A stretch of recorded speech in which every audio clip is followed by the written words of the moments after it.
पीले दांत वाली बहू। रंजना कभी ब्रश नहीं करती थी।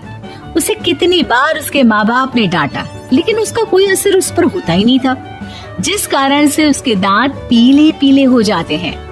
शादी के बाद। अरे बहू, वैसे तो तुझ में कोई कमी नहीं है, पर तेरे दांत इतने पीले कैसे है बेटा? कैसे मतलब? कोई सर्जरी थोड़ी ना कराइए। वो तो क्या नाम, मैं ब्रश नहीं करती थी तो पीले हो गए। अब क्या करूं? आप कहें तो लाल करवा लूं या फिर काले? यार ये क्या है, क्यों माँ से लड़ रही हो? लड़ रही हूँ? अरे मैं लड़ रही हूँ या ये बोल रही है कि दांत पीले पीले? अरे तपस्या थोड़ी ना की है इन्हें पीले करने के लिए। बकायदा ब्रश नहीं किया है 20 साल तक, तब जाकर। छी, कैसी बात कर रही हो?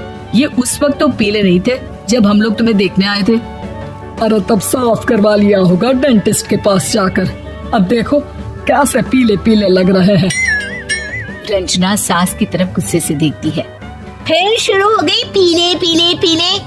अरे पीले तो तब भी थे जब मेरे हाथ का रसगुल्ला उड़ा उड़ा कर खा रही थी और बोल रही थी, लड़की नहीं गुणों का खजाना दे रहे भाई साहब आप। खैर, अब वो लोग करते भी तो क्या करते, पीले दांत वाली बहू पल्ले पड़ी थी तो झेलना तो था ही। एक दिन कीर्तन में रंजना गाना गा रही थी। अरे कमला बहन, माँ का द्वार है, यहाँ तो सब शुद्ध होकर आते हैं, फिर अपनी बहू को ब्रश भी नहीं करवाती तुम। दूर से पीले पीले दांत भक्ति में बाधा उत्पन्न कर रहा है। अरे कोई 2 साल के बच्चे थोड़ी ना लेकर आई हूँ मैं बहू बनाकर। अच्छी खासी लड़की है, अरे कैसे करवाऊं ब्रश? ये तो उसे खुद करना चाहिए ना। अब माँ बाप तो इसके जैसे तैसे निपटा दिए, ये नहीं सोचा कि सास कैसे संभालेगी। सास बहू को लेकर घर आ जाती है, लेकिन सोच लेती है कि अब इसे लेकर कहीं नहीं जाएगी। अगले रोज बहू कहती है, अरे क्या हो गया, मंदिर नहीं जाना क्या? कीर्तन का वक्त हो रहा है। मेरी मधुर वाणी से कान्हा जी जागते हैं और सोते हैं। आप तो जानती है ना उनकी भक्ति में कितना मन लगता है मेरा। वो क्या है ना, तबीयत ठीक नहीं लग रही है मेरी, आराम करूंगी मैं। तबीयत ठीक नहीं लग रही? अभी तो मिथुन के गाने पर नाच रही थी आप, और अब बोल रही है कि तबीयत ठीक नहीं लग रही। अरे भक्ति में मन लगा लो सासू माँ, ऊपर जाना है, क्या मुंह दिखाओगी आप? हाँ? सास को बहू की बात पर गुस्सा आ जाता है। मैं क्या मुंह दिखाऊंगी, इसकी चिंता तो ना कर, समझी? अपने मुंह की चिंता कर, जो ये पीले पीले दांत लेकर हर जगह पहुंच जाती है। पता है लोग कितना मजाक बनाते हैं। ना जी ना, मैं नहीं जाना कहीं तेरे साथ। तो ये बात है, कोई ना, मत जाओ, मैं अपने कमरे में ही बैठकर भक्ति कर लूंगी। ऊपर वाला दांत थोड़ी ना देखता है, मन देखता है, भावना देखता है। और अरे बस बस, तू सब कुछ दिखा, बस ये सफेद चमकदार दांत ना दिखाना किसी को, है? जा यहाँ से। बहू को सास की बात का कोई फर्क नहीं पड़ता, वो तो जैसी थी वैसी ही रह जाती है। सुबह नहाकर किचन में खाना बनाना, फिर खाना खाना, कीर्तन भजन करना और सो जाना। एक दिन, माँ जी मैं सहेली के घर जा रही हूँ, शाम को लेट आऊंगी। हाँ हाँ तो जाना, मैंने कौन सा तेरी आरती करनी है घर पर बैठकर। रंजना सहेली के घर जाती है, जहाँ वो पार्टी में जाने की तैयारी कर रही होती है। अरे शिखा, कहाँ जाने की तैयारी कर रही है? मैं गलत वक्त पर आ गई क्या? अरे नहीं यार, उल्टा सही वक्त पर आ गया। मैंने ये साड़ी और ज्वेलरी निकाली है यार, शाम को इनके ऑफिस की एक पार्टी में जाना है। बताना कैसा लग रहा है ये सब? नहीं यार, इस ड्रेस के साथ तो वो वाली ज्वेलरी अच्छी लगेगी। हाँ हाँ सही बोल रही है, मैंने ध्यान ही नहीं दिया। वैसे तो हमेशा से मस्त फैशन सेंस रखती है। तो बड़ा जाती होगी ना पति के साथ पार्टी में। रंजना कुछ नहीं बोलती, बस सोचती है कि यार काश ये बात सही हो जाती, पर मैं क्यों नहीं जाती पार्टी में? क्या इन लोगों की कोई पार्टी होती नहीं होगी?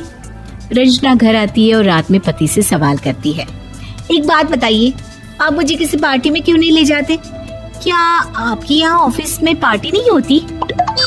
पति बेचारा क्या कहता कि दांत पीले हैं तुम्हारे इसलिए। अरे कोई पार्टी होती नहीं हम लोगों के ऑफिस में, तो कहाँ से लेकर जाऊं? और मार्केट, मॉल, कहीं वीकेंड घूमना, कहीं तो। अरे यार सारे हफ्ते में एक छुट्टी मिलती है, तो सोचता हूँ कि आराम ही कर लूं। क्यों? रंजना मन मार के रह जाती है। पहले कभी सास के साथ मंदिर जाया करती थी, लेकिन वो भी सास ने ले जाना बंद कर दिया। घर बैठी बैठी रंजना बोर हो जाती है। तभी उसे आइडिया आता है और वो मायके जाने का सोचती है। सासू माँ, 2 दिनों के लिए मम्मी के घर जा रही हूँ। अच्छा ठीक है, आराम से जा। और हाँ, माँ से कुछ अच्छी आदत सीख कर आना कि कैसे शरीर के हर भाग की तरह दांतों की सफाई भी जरूरी होती है, समझी? शुरू हो गई ना आप। वो लोग आपकी तरह नहीं है कि छोटी छोटी बात का बतंगड़ बना दे। उन लोगों के लिए मैं मायने रखती हूँ, ना कि मेरे पीले पीले दांत। रंजना माँ को बिना बताए उन लोगों को सरप्राइज देती है, लेकिन जैसे ही वो दरवाजे पर पहुंचती है, अंदर देखती है कि घर वाले कहीं जा रहे होते हैं। अब माँ, काश रंजना दीदी के दांतों वाली प्रॉब्लम नहीं होती, तो वो भी हम लोगों के साथ चलती ना बुआ जी की बेटी की शादी में। हाँ बेटा, लेकिन अब उसे कौन समझाए कि उसको उसके पीले दांत नहीं दिखते, लेकिन उसके आसपास के लोगों को कितना एम्बैरेसिंग फील कराते हैं। मुझे तो कितनी बार उसके स्कूल की टीचर ने शिकायत की कि उसके साथ कोई लड़की बैठना भी नहीं चाहती, और ना ही कॉलेज में कोई उससे बात करना चाहता था। लेकिन पता नहीं क्यों उसे ये बात समझ में ही नहीं आती। कोई कमी नहीं है उस लड़की में, बस यही कि दांत पीले हैं। वो तो भला हो जीजा जी और उनकी माँ का, जो दीदी को जैसी है वैसे ही रखा हुआ है। रंजना को अपने घर वालों की बात सुनकर बहुत दुख होता है। वो सोचती है कि वो क्या करे, लेकिन फिर वो सीधा डेंटिस्ट के पास जाती है, अपने दांत चमकाती है और कसम खाती है कि वो रोज ब्रश करेगी। अरे क्या हो गया? तुम तो 2 दिनों के लिए गई थी ना, पर कोई ना, अच्छा है, चलो आ गई तो। रंजना सास के सामने आकर खड़ी हो जाती है और पूरी स्माइल करती है, उसके चमकदार दांतों को दिखाती हुई। हैं? चले मंदिर? माँ, मुझे माफ कर दीजिए, मैंने आप लोगों को बहुत एम्बैरेसिंग फील करवाया। मैं आज से रोज ब्रश करूंगी। ऐसे ही और वीडियोस देखने के लिए चैनल को लाइक, शेयर और सब्सक्राइब करो। ऐसे ही और वीडियोस देखने के लिए चैनल को लाइक, शेयर और सब्सक्राइब करो।